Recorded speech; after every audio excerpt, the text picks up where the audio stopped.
2. Just wanted to check in with you guys. Welcome back to the channel. If you're new here, my name is Justin, and I am the dad here at O Family Adventures, the digital nomad family who's been traveling around the world with our 2 kids for the past 3 years. So I wanted to come on here and update you guys on what we've been up to since we left Italy. We were there in January through March with Boundless Life.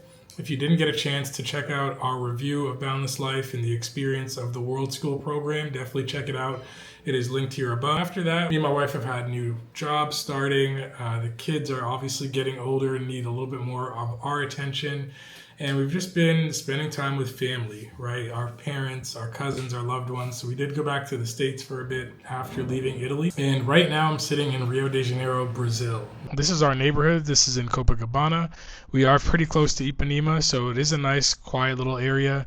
But I really just love our routine of getting out in the morning. I feel like in the morning, it's less chaotic and less hectic. Everybody's usually outside working out and exercising.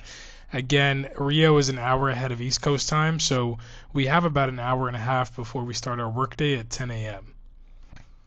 So essentially, when we were going back and forth, me and my wife, on what part of the world we wanted to live in, where did we want to really set roots, where do we want our kids to go to school, grow up and spend, a couple of years, and where do we want to work on our residency process, because wherever we go, we're going to need visas to stay long term. And we kept coming back to Brazil. We loved Brazil. Out of all the places that we traveled to in the past, we loved Rio specifically. We were always kind of intimidated by living in Rio because of the Portuguese, because of the crime statistics here. But we kind of sat down with it and decided, let's give it a real shot. So we've been here for 2 months now. We are enjoying it. We do love it here, and it's kind of reaffirmed our decision to come to Rio. Obviously, the things we are enjoying and loving about Rio, the things that we noticed the first time we came here, the beach culture, the people, the climate, the food, and just everything culturally related to Brazil. I think Brazilian people are so cool, so kind and warming and inviting. We actually found a really great nanny, and she's here with the kids right now. She's been saving us, honestly. She's here with the kids 5 days a week. She used to live in the US, but she is Brazilian born, so she speaks great English, and she's been phenomenal. She's been helping out with every aspect of us getting settled into life in Rio. So if you are looking to do this with kids, especially if you have somebody on the ground or someone who's local who can really help guide you, that's going to make a huge difference. So once the nanny gets to our house at 8:30 in the morning, me and Courtney typically get outside and get our steps in. So we will walk around, make sure that we are getting active in the morning. Then we usually stop at one of these beach kiosks. These are just like little restaurants that they have right outside the beach. They sell coconuts, have breakfast, you can get lunch, dinner. Typically they have live music as well, but this is just a great way for us to just kind of connect and start the day off right. Show us the jersey. What are you wearing today? This is my Flamingo jersey. People said we need to root for Flamingo, so go Flamingo. Hopefully we get to a game here soon. I know it can be a little hectic, it can be kind of a lot. So you've been living here in Rio de Janeiro for a while now. It's been a few months. Is it everything you thought it would be? It is. It's everything I thought it would be and more. I think I didn't expect Rio to be so vibrant and fun, just off the beach. I thought it would be mostly beach culture, but we're here in the winter, and even without going to the beach every single day, we're still finding so much to do around the neighborhoods here in Rio de Janeiro. So I'm really enjoying that, and then of course the family-friendly portion of it is a big reason of why we moved here. The kids seem to really be enjoying it. There's so much for the kids to be doing as well on a day-to-day basis, and I think definitely living up to the hype. One cool, interesting fact about Brazil and school here in Rio is that they have 2 options for elementary school kids. Normally, kids will either go to school in the morning or in the afternoon.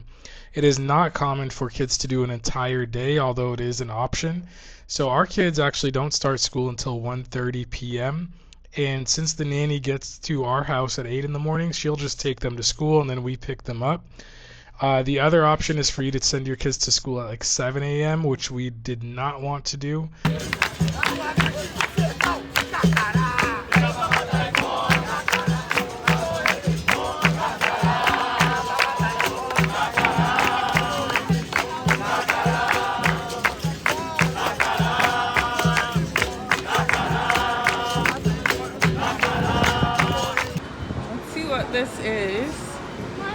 So they're having some sort of exhibit right now. For what though? Would you like to see the Art and Technology Museum exhibition?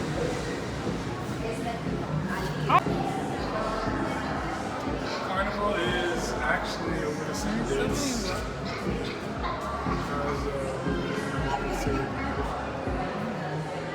February 15th. This is so cool. So as we were out exploring the neighborhood of, we're kind of in between Flamingo and Langeras today. We walked around some markets. We had a couple things that we had to pick up from the stores, so we did a bit of shopping.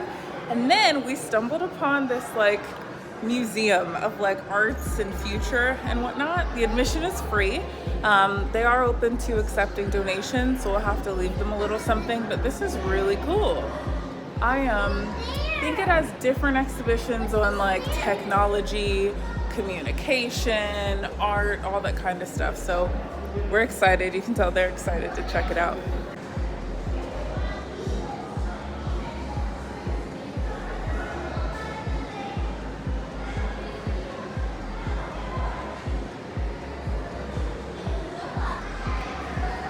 Let's see what we have on this floor. Ooh, this is so festive. This is really cool. What does that say?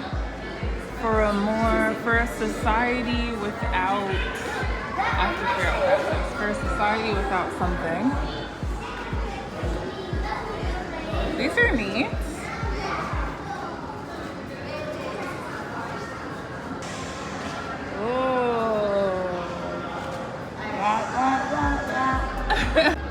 So Google Translate and I just did our best to consume a lot of the information for what this particular exhibit is about, and it's neat. So it's dealing with like the anti-asylum struggle. It's advocating for mental health, and there's a specific group. What's the group called? Oh, Bodas de Locura. So that's like marriage of madness, I think. And basically they're like anti-asylum, pro-mental health. Let's not just like lock people away. Let's actually get them like treatment that works and fix the institutions in place that fail people every day. So that's actually really, really dope. I'm all about it. I'm all about it.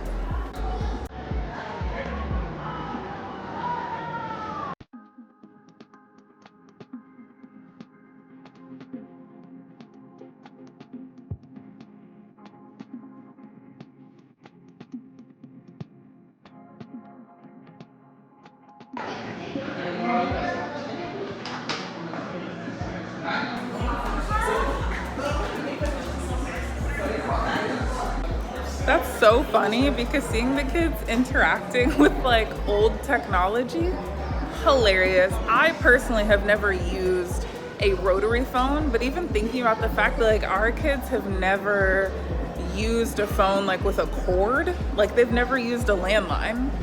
That's absolutely insane. It's just so funny how quickly technology progresses, and I feel like millennials say this all the time. I'm a millennial, but like being at the like precipice of like such a technological boom. So like we saw like floppy disks and we saw pagers, and now we're also seeing like AWS and like cloud storage and like everything becoming like, we really have witnessed so many things go obsolete in our lifetime, which is probably why so many of us are non-committal. More just walking around Flamingo. This really looks like Barcelona. Oh, it does kind of look like Barcelona. I can see that. Are we good to cross or there? Oh, come on, hurry, hurry. Just trying to check out the neighborhood. Flamingo is somewhere where we've gone through it quite a few times. And each time we go through Flamingo, I'm like, wow, it's such a shame, come on, that we don't spend more time in Flamingo. So today, we are spending some time in Flamingo. Oh, kids, the park over there looks like Peter Pan Park. Figure out how to get there. Yeah.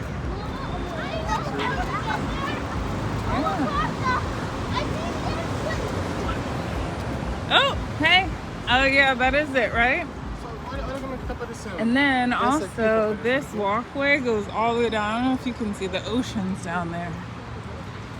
So again, super cool area. And this whole thing, like there's this giant median that functions as green space. You're about to see all of the amazing stuff that they have. So it's Saturday, so of course there's the regular park installation, there's trampolines over there, there's courts over here for, I don't know, soccer, volleyball, tennis, whatever. And then this is just really neat. Like you see the way the kids ran. There's a park in Copacabana that's similar to this. It's called Parque Peter Pan, or Peter Pan Park, that they really enjoy. So I knew they'd like this as soon as I saw it. All right, but let me go find them. I see you. I see you. Is it cool?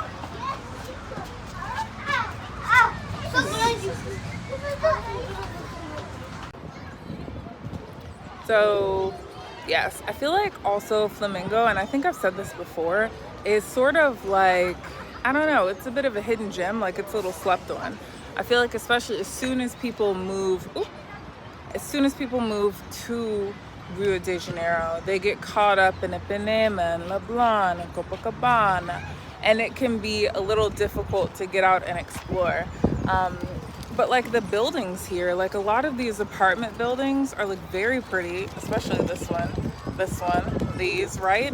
The beach is over there, so that's where we're headed to next. And then again, you talk about, you know, family friendliness, accessibility, having the opportunity to build a nice like outdoor lifestyle. And like, look at all this green space, it's wonderful. I can pull up some of the listings for apartments in Flamingo as well, because I think too, like this area, just like Botafogo, it's gonna be a little more like budget friendly than like Leblon, Ipanema, and like parts of like Copacabana, just because I think, honestly, I think those beaches just are better.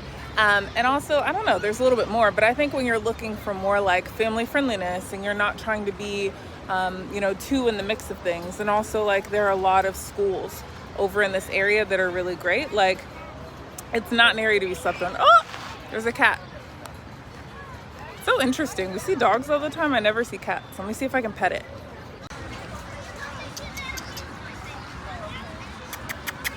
Hi. Hi. Would you like to be friends?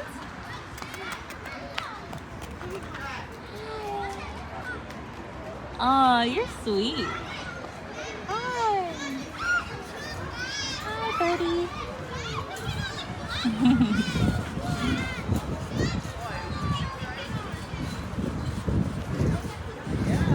You're very sweet.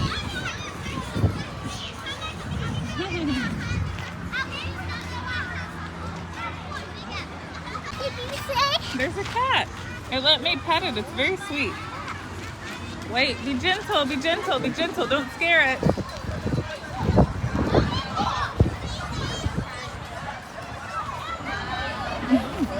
Wait, don't run up on their birthday party. Come back. It's okay. I really love the fact that Rio is just like such a tropical, boho-y metropolis. Like, so it has all the things of like a major city, but it feels very hippie. Yeah, like, it does. It's a very hippie city. Even the way that people dress, and like I feel like how you want to drive the cars. Well, let's see. And even their lackadaisical sort of like attitudes and the way people are just warm and sweet. Oh, look at that build. Can you see this one? It's like, some of these are so cool on the outside. They're very grand. And Justin was even saying earlier, I think we said like this bit looks sort of like Barcelona. And a lot of like what we're seeing here through like Langeras and in Flamingo also just looks sort of like European. I don't know if it's because the buildings are taller than they are, and like Leblon, Ipanema, but it's just a very pretty area.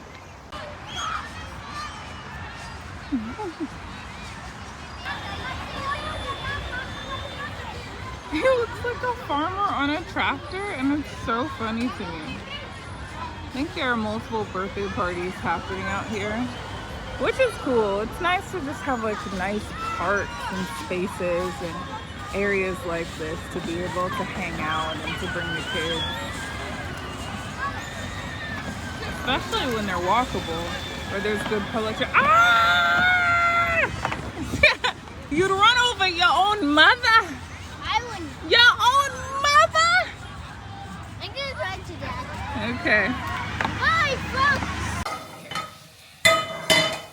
You're my sous chef. Let's make things a little easier for you.